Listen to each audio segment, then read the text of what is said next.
जोरदार से स्वागत करेंगे और ये अपना सफलता के बाद कुंजी और आप सभी के कहीं न कहीं मार्गदर्शन देंगे, सफलता का छुपी राज बताएंगे। करुणा कुमारी।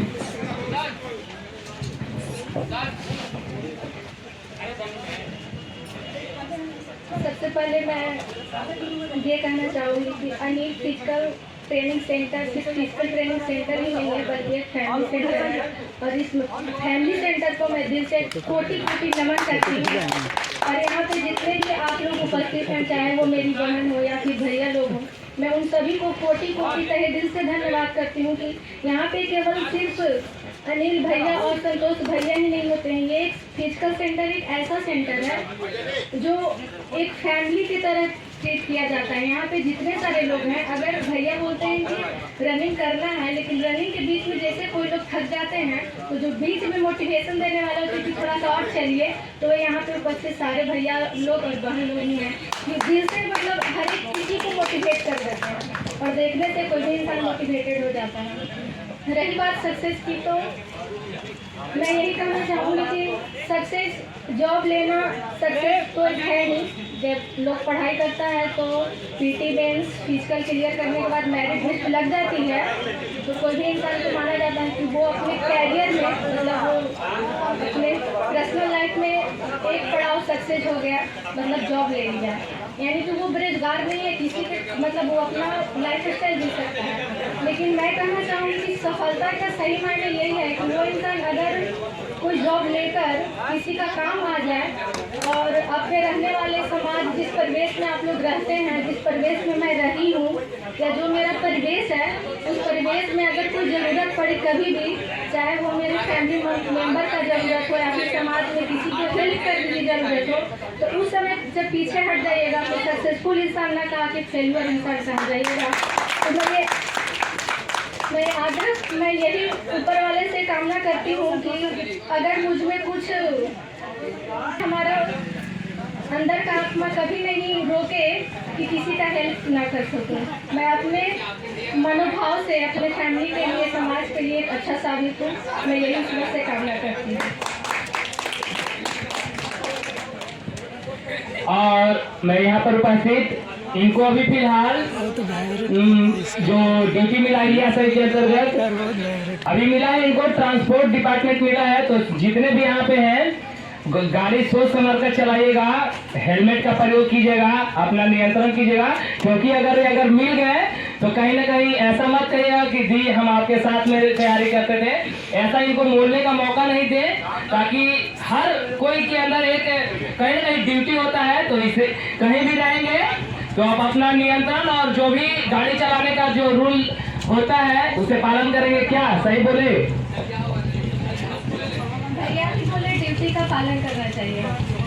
तो ये मेरा सोच है कि जॉब ले लेने वाले इंसान को एक सर्विस देना होता है अपने स्टेट में, अपने कंट्री में, चाहे वो किसी भी डिपार्टमेंट के थ्रू आए हों, तो वो सर्विस में पूरा 100% ऑनेस्टी के साथ ही दें, उसमें डिसऑनेस्टी नहीं लाने दें।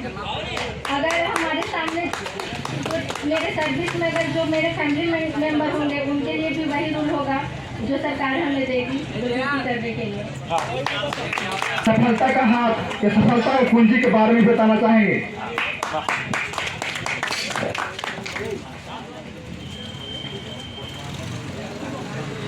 भैया भी सवाल किए कि सफलता एक पूंजी है।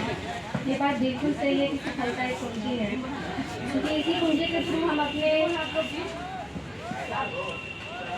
समाज, अपने घर, अपने देश, अपने राज्य को इसी कुंजी को खोलकर आगे बढ़ा सकते हैं, चाहे वो कोई भी एरिया हो, कोई भी सेक्टर में। और रही बात की सफलता की पूंजी प्राप्त होने में किन लोगों का ज़्यादा समर्थन रहता है, तो मेरे लाइफ में माता पिता तो सबसे पहले ही आते हैं हर किसी इंसान के लिए, वो तो सबसे पहले ही हैं।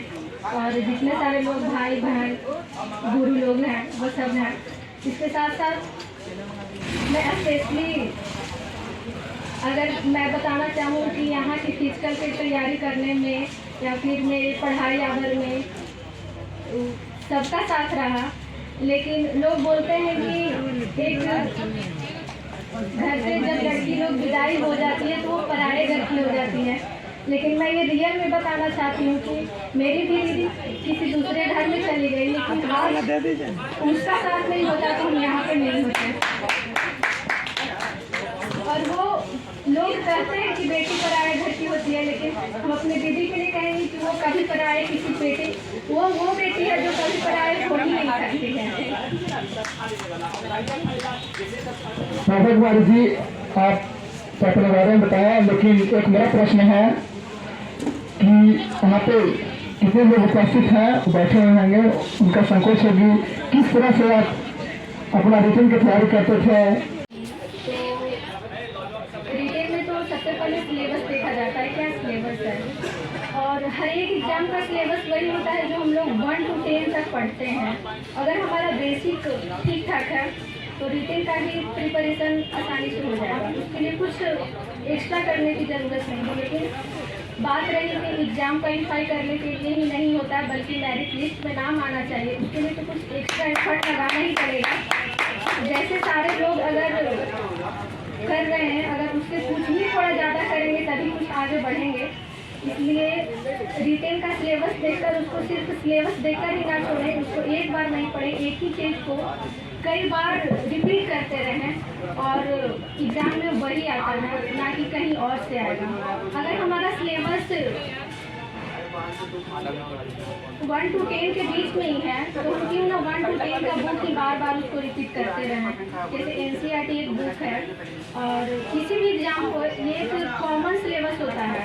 1 to 10 तक का सब्जेक्ट अगर हमारा बेसिक ठीक ठाक है तो ये सभी एग्ज़ाम के लिए, चाहे वो ग्रुप डी का एग्ज़ाम हो या फिर स्पेशल मास्टर का हो, इससे आगे चल रही है तो BPSC का हो, UPSC का हो, वो सारे लोग 1 to 10 का ही बुक रिपीट कर करके अच्छा आंसर राइटिंग करते हैं और इस देश के सबसे सर्वोच्च पद पे अपना एक स्थान बना लेते हैं।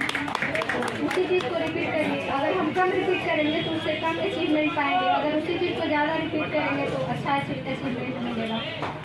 ऐसे भी कहा गया है कि सोना तो ज़मीन के नीचे ही निकलता है, बट लेकिन जब सुनार चाहे उसको आभूषण बनाना तभी बनाएगा, नहीं कि सोना अपने अपने आभूषण नहीं बन जाएगा।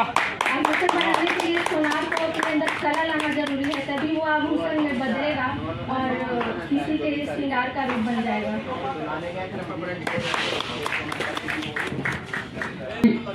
रिजल्ट होना बड़ी बात नहीं है, मेरिट लिस्ट में आना बड़ी बात है। अपना सफलता कहीं कहीं ना कुंजा के बारे में बताएं, किस तरह से लोगों को यहाँ पे